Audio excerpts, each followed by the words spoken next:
Spiritual देव ज्ञान। हर हर महादेव। प्रिय भक्तों, आपका हमारे चैनल स्पिरिचुअल देव ज्ञान में स्वागत है। आज श्रावण माह में 22वां अध्याय, जिसमें श्रावण मास में किए जाने वाले संकट हरण व्रत का विधान है।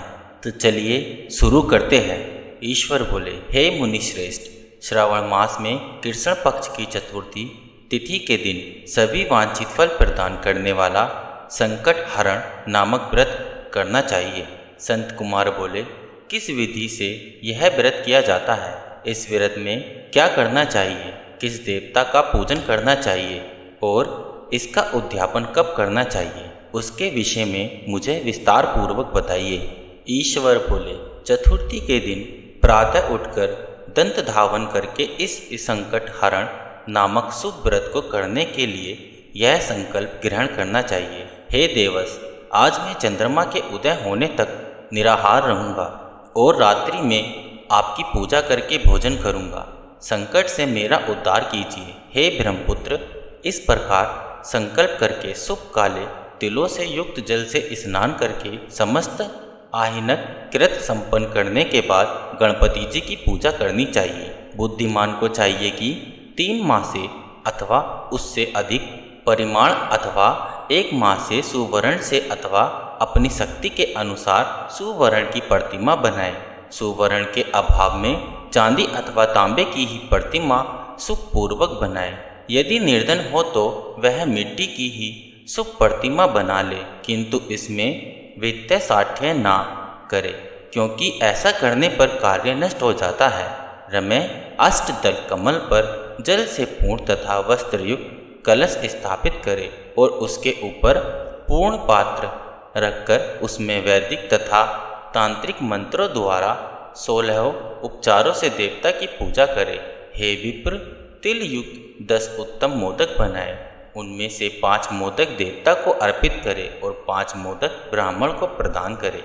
भक्ति भाव से उस विप्र की देवता की भांति पूजा करे और यथाशक्ति दक्षिणा देकर यह प्रार्थना करे, हे विप्र पवरी, आपको नमस्कार है। हे देव, मैं आपको फल तथा दक्षिणा से युक्त 5 मोदक प्रदान करता हूँ। हे द्विज श्रेष्ठ, मेरी विपत्ति को दूर करने के लिए इसे ग्रहण कीजिए। हे विप्र रूप गणेश्वर, मेरे द्वारा जो भी अधिक अथवा द्रवहीन कृत्य किया गया हो वह सब पूर्णता को प्राप्त हो। इसके बाद स्वादिष्ट अन्न से ब्राह्मणों को प्रसन्नतापूर्वक भोजन कराए। उसके बाद चंद्रमा को अर्घ्य प्रदान करे। उसका मंत्र प्रारंभ से सुने। हे क्षीर सागर से प्रातिभूत, हे सुधारूप, हे निशाकर, हे गणेश की प्रीति को बढ़ाने वाले, मेरे द्वारा दिए गए अर्घ्य को ग्रहण कीजिए। इस विधान की करने पर गणेश्वर प्रसन्न होते हैं और वांछित फल प्रदान करते हैं। अतः इस व्रत को अवश्य करना चाहिए। इस व्रत का अनुष्ठान करने से विद्यार्थी विद्या प्राप्त करता है, धन चाहने वाला धन पा जाता है, पुत्र की अभिलाषा रखने वाला पुत्र प्राप्त करता है, मोक्ष चाहने वाला उत्तम गति प्राप्त करता है, कार्य की सिद्धि चाहने वाले का कार्य सिद्ध हो जाता है और रोगी रोग से मुक्त हो जाता है।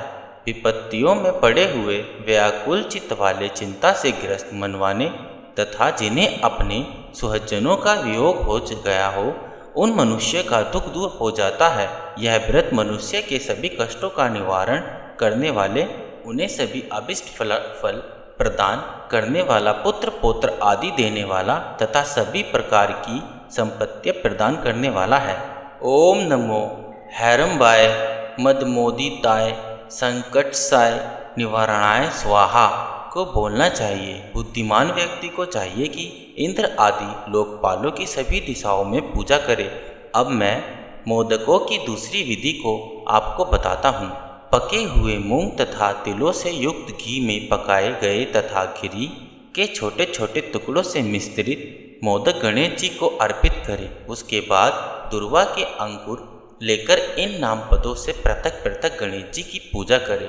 उन नामों को मुझसे सुनिए। हे गणाधिप, हे उमापुत्र, हे अघनाश, हे एकदंत, हे इभवस्त, हे मूषक वाहन, हे विनायक, हे ईशपुत्र, हे सर्वसिद्धि प्रदायक, हे विघ्नराज, हे स्कंद गुरो, हे सर्वसंकट नाशन, हे लंबोदर, हे गणाध्यक्ष, हे गौर्यस मंगल स्वभ, हे धूमकेतु, हे भालचंद्र, हे सिंदूरासुरमर्दन, हे विद्यानिधान, हे विकट, हे सूर्पकर्ण, आपको नमस्कार है। इस प्रकार इन 21 नामों से गणेश जी की पूजा करें। उसके बाद भक्ति से नम्र होकर प्रसन्न बुद्धि से गणेश देवता से इस प्रकार प्रार्थना करें।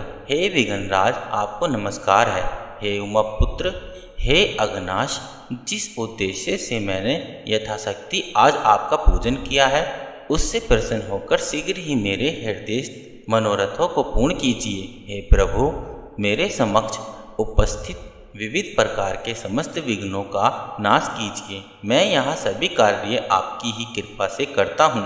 मेरे शत्रुओं की बुद्धि का नाश कीजिए तथा मित्रों की उन्नति कीजिए। इसके बाद 108 आहुति देकर होम करें। उसके बाद व्रत की संपूर्णता के लिए मोदकों का वायन प्रदान करें। उस समय यह कहे, गणेश जी की प्रसन्नता के लिए मैं 7 लड्डुओं तथा 7 मोदकों का वायन फल सहित ब्राह्मण को प्रदान करता हूँ। तदंतर हे सत्यम पुण्यदायिनी कथा सुनकर इस मंत्र के द्वारा 5 बार प्रयत्न पूर्वक चंद्रमा को अग्रहण प्रदान करें। क्षीरोदारणव संभूत अत्रि गोत्र समुपद्यव ग्रहणारघ्यम मया दंतम रोहिणा सहिता ससीन। क्षीर सागर से उत्पन्न तथा अत्रि गोत्र में उत्पन्न है चंद्रमा रोहिणी सहित आप मेरे द्वारा प्रदत्त अग्र को स्वीकार कीजिए। उसके बाद अपने अपराध के लिए देवता से क्षमा प्रार्थना करें और अपने सामर्थ्य के अनुसार ब्राह्मणों को भोजन कराए तथा ब्राह्मणों को जो अर्पित किया हो उसे अवशिष्ट भोजन को स्वयं ग्रहण करे। मौन होकर 7 ग्रास ग्रहण करे और अशक्त हो तो इच्छानुसार भोजन करे। इसी प्रकार 3 मास अथवा 4 मास तक विधान पूर्वक इस व्रत को करे।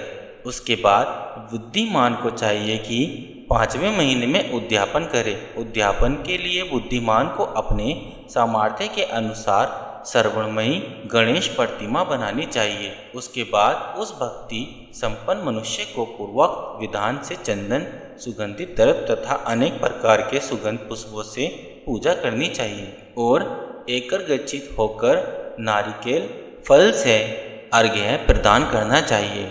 पायस से युक्त सूप में फल रखकर और उसे लाल वस्त्र से लपेटकर यह वायन भक्त ब्राह्मण को प्रदान करें। साथ ही श्रवण की गणपति की प्रतिमा भी दक्षिणा सहित उन्हें दे। व्रत की पूर्णता के लिए 1 आड़क तिल का दान करे। उसके बाद विघ्नेश प्रसन्न हो ऐसा कहकर देवता से क्षमा प्रदान करे।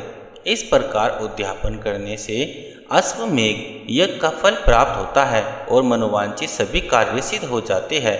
हे सत्यम, पूर्व कल्प में स्कंद कुमार के चले जाने पर पार्वती ने मेरी आज्ञा से 4 महीने तक इस व्रत को किया था।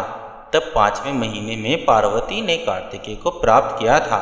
समुद्र पान के समय अगस्त्य जी ने इस व्रत को किया था और 3 महीने में विघ्नेश्वर की कृपा से उन्होंने सिद्धि प्राप्त कर ली। हे विपेंद्र, राजा नल के लिए दमयंती ने 6 महीने तक इस व्रत को किया था। तब नल को खोजती हुई दमयंती को वे मिल गए थे। जब चित्रलेखा अनिरुद्ध को बाणासुर के नगर में ले गई थी तब वहाँ कहा गया और उसे कौन ले गया, यह सोचकर प्रद्युम्न व्याकुल हो गए। उस समय प्रद्युम्न को पुत्र शोक से पीड़ित देखकर रुक्मणी ने प्रेम पूर्वक उससे कहा, हे पुत्र, मैंने जो व्रत अपने घर में किया था उसे मैं बताती हूँ, इसे ध्यान पूर्वक सुने। बहुत समय पहले जब राक्षस तुम्हें उठा ले गया था तब तुम्हारे वियोगजन्यम दुख के कारण मेरा हृदय विदीर्ण हो गया था। मैं सोचती थी कि मैं अपने पुत्र का अति सुंदर मुख कब देखूंगी। उस समय अन्य स्त्रियों के पुत्रों को देखकर मेरा हृदय विदीर्ण हो जाता था कि कहीं अवस्था साम्य से मेरा पुत्र तो नहीं। इसी चिंता में व्याकुल हुए मेरे अनेक वर्ष व्यतीत हो गए। तब देवयोग से लोमस मुनि मेरे घर आ गए।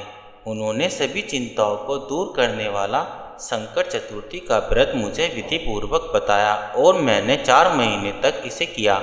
उसी के प्रभाव से तुम संबरासुर को युद्ध में मारकर आ गए थे। अतः हे पुत्र, इस व्रत की विधि जानकर तुम भी इसे करो, उससे तुम्हें अपने पुत्र का पता चल जाएगा। हे विप्र, प्रद्युम्न ने यह व्रत करके गणेश जी को प्रसन्न किया। तब नारद जी से उन्होंने सुना कि अनिरुद्ध बाणासुर के नगर में है। इसके बाद बाणासुर के नगर में जाकर उससे अत्यंत भीषण युद्ध करके और संग्राम में शिव सहित बाणासुर को जीतकर पुत्र वधु सहित अनिरुद्ध को प्रद्युम्न घर लाए थे। हे मुने, इसी प्रकार अन्य देवताओं तथा असुरों ने भी विघ्नेश की प्रसन्नता के लिए यह व्रत किया था। हे संत कुमार, इस व्रत के समान सभी सिद्धियों देने वाला इस लोक में कोई भी व्रत, तप, दान और तीर्थ नहीं है। बहुत कहने से क्या लाभ, इसके तुल्य कार्य सिद्धि करने वाला दूसरा कुछ भी नहीं है। अभक्त, नास्तिक तथा सट को इस व्रत का उपदेश नहीं करना चाहिए, अपितु पुत्र, शिष्य, श्रद्धालु तथा सज्जन को इसका उपदेश करना चाहिए। हे विप्रेश, हे धर्मेश, हे विधिनंदन, तुम मेरे प्रिय हो तथा लोकपार करने वाले हो, अतः मैंने तुम्हारे लिए इस व्रत का उपदेश किया। प्रिय भक्तों, इसी प्रकार श्री स्कंद पुराण के अंतर्गत ईश्वर संत कुमार संवाद में श्रवण मास महात्म्य में चतुर्थी व्रत कथन नामक 22वां अध्याय पूर्ण हुआ। ओम नमः शिवाय।